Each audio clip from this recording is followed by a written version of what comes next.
High viewers, நான் தான் உங்கள் எஸ்விஎஸ்என் சத்யன்பு. இந்த வீடியோவில் மிஸ்ஸஸ் அண்ட் மிஸ்டர் இந்த படத்தோட மிஸ்ஸை பார்க்க போகிறோம். இந்த படம் power star, Robert Master, Ganesh, Aarthi Ganesh, Shakeela, Vanitha இந்த மாதிரி நிறைய பட்டலங்கள் நடிச்சிருக்கக்கூடிய படம் தான் மிஸ்ஸஸ் அண்ட் மிஸ்டர். இந்த படத்தோட கதைக்களம் 45 வயசுக்குள்ளே கல்யாணம் பண்ணிக்கூடிய 2 இளமையான தம்பதிகள் அப்படின்னு தான் நான் சொல்லணும். அவங்க சந்தோஷமாக வாழ்ந்துட்டு இருந்தாலும் ஒரு கட்டத்தில் நம்ம ஹீரோனிக்கு வந்து பார்த்திங்கன்னா குழந்தை பெற்றுக்கணும் ஒரு விஷயத்த ஆர்வம் இருக்குது. அப்படி ஆர்வம் இருக்கிறதுனால தான் கணவர்கிட்ட போய் கேட்கும்போது தான் கணவர் வந்து அதுக்கு ஒத்துக்க மாட்டேங்கிறாரு. நீ மட்டும்தான் வேணாம், எனக்கு குழந்தை பெற்றுக்கலாம் பெரிய அபிப்பிராயம்னா இல்லை அப்படின்னு சொல்லி தட்டி தெளிச்சிக்கிட்டே இருக்காங்க. இதெல்லாம் தாண்டி நம்ம ஹீரோனி எப்படி குழந்தை பெற்றுக்கிட்டாங்க இந்த 40 வயசில், இந்த மாதிரி விஷயங்களில் ரொம்ப டீட்டெயிலாக பேசலாம் மிஸ்ஸஸ் அண்ட் மிஸ்டர். இந்த படத்தோட ப்ளஸ் மைனஸ் பார்ப்போம். இந்த படத்தோட ப்ளஸ்ன்னு கேட்டிங்கன்னா வனிதா விஜயகுமார் அவங்களோட ஆக்டிங் ரொம்ப நல்லாவே இருந்துச்சு. அவங்க தான் ஹீரோனியாக பண்ணியிருக்காங்க.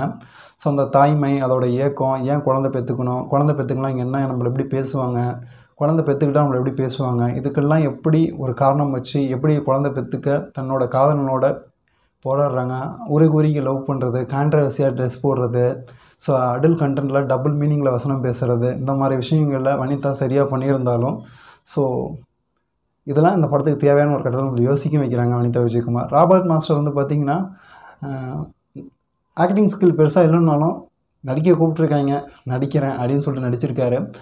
அவர் ஏன் குழந்தை வேணான்றாரு, இவங்களுக்கும் அவங்களுக்கும் உள்ள அந்த போர்ஷன்ஸ் என்ன, அதோட டீட்டெயில்ஸ் நல்லா இருந்துச்சு, அந்த ஆக்டிங் நல்லா இருந்துச்சு.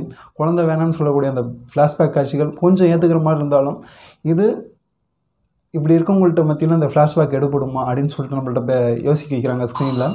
இந்த படத்தில் நடிச்சக்கூடிய ஷக்கீலா வந்து தெலுங்கு கலந்து பேசக்கூடிய தமிழில் வந்து ஓவர் ஆக்டிங் பண்ணி ஷக்கீலாவோட போர்ஷன்ஸ்லாம் முகம் சொல்லிக்க வைக்கிது.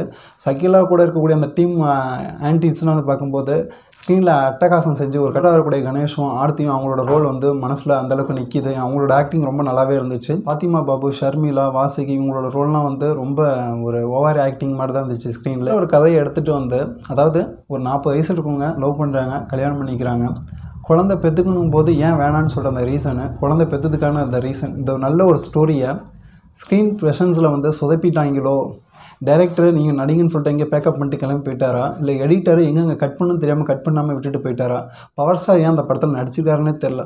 ஏன்னா அந்தளவுக்கு அவரோட போர்ஷன்ஸ்லாம் எதுக்கு டீட்டெயிலாகவே இல்லை. அவராக வராரு, அவராக வெளியே போகிறாரு பவர் ஸ்டார். ஏன்னா அந்த மாதிரி தான் இருந்துச்சு. படத்தோட ஃபர்ஸ்ட் ஹாஃப்லோடைய பேங்காக் காட்சி வந்து பார்த்திங்கன்னா ரசிக்கும்படி இருந்தாலும் சித்தூரில் வரக்கூடிய எல்லா காட்சியும் வந்து பார்த்திங்கன்னா முகசுளிப்பாடு. ஏன்னா ரொம்ப லென்த்தாக போகுது. சித்தூரில் ஒரு ஃபேமிலி, அதில் இருக்க காமெடி இதெல்லாம் பார்க்கும்போது எதுக்கு அதெல்லாம் வச்சுருக்கீங்க, ஏன்னா டபுள் மீனிங்கு, கவர்ச்சியான ஒரு கான்ட்ரவர்சி, அவங்களுக்கு கொடுக்குற ரொமான்ஸு, அந்த ஃபார்மை வந்து எப்படி கலெக்ட் பண்ண போகிறாங்க, இந்த மாதிரி விஷயங்கள்லாம் ஸ்க்ரீனில் பார்க்கும்போது இது ஒரு கசமசா படமா இல்லை மிஸ்ஸஸ் அண்ட் மிஸ்டர் படமா அப்படின்னு சொல்லி நம்மளே யோசிக்க வைக்கிறாங்க. அந்தளவுக்கு டைரக்டர் வந்து அவர் அவர் நினச்சதெல்லாம் எடுத்து வச்சுருக்காரு. சில இடத்துல கதையை தாண்டி டபுள் மீனிங்கில் அந்த படம் போயிட்டு இருக்கு. மியூசிக் டைரக்டர் ஸ்ரீகாந்த் தேவா வந்து பார்த்திங்கன்னா அவர் மேலே அவருக்கு நம்பிக்கை இல்லை. அதனால தான் ராத்திரி சாங்ஸ் வந்து படத்தில் உள்ள இறக்கி அதை கொஞ்சம் போர்ஷன்ஸ் எல்லாம் ரசிக்கப்படி இருந்தாலும் ஸ்ரீகாந்த் தேவா இதில் என்ன தான் பண்ணார், டீமான் நடிப்பு வந்து நடிச்சுக்கிட்டே இருக்கார்.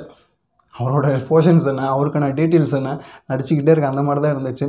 ஆக மொத்தத்தில் அந்த மிஸ்ஸஸ் அண்ட் மிஸ்டர் வந்து பார்த்திங்கன்னா ஒரு கசமசா படம், ஒரு கான்ட்ரவர்சியான படம், ஒரு டபுள் மீனிங்கான ஒரு படம். இதை ஃபேமிலியாக பார்க்கலாமா, இல்லை கப்புள்ஸாக பார்க்கலாமா, இல்லை ஃப்ரெண்ட்ஸுங்களோட போய் பார்க்கலாமா, இதை சொன்னால் ஃப்ரெண்ட்ஸுங்களோட போய் பார்க்கலாம். எதுக்காக, ஒரு டைம் பாஸ், ஒரு கசமோசா அப்படின்னு சொல்கிறதுக்காக ஃப்ரெண்ட்ஸுங்களோட போய் பார்க்கலாம். அது கூட இந்த படத்துக்கு நான் கொடுக்குற ரேட்டிங் வந்து பார்த்திங்கன்னா 5க்கு 2 தான் நான் கொடுப்பேன். ஏன்னா அந்தளவுக்கு இருந்தாலும் ஒரு டீனேஜ் பசங்க வந்து ரசிக்கலாம், உங்கள் படத்தை பார்க்கலாம்.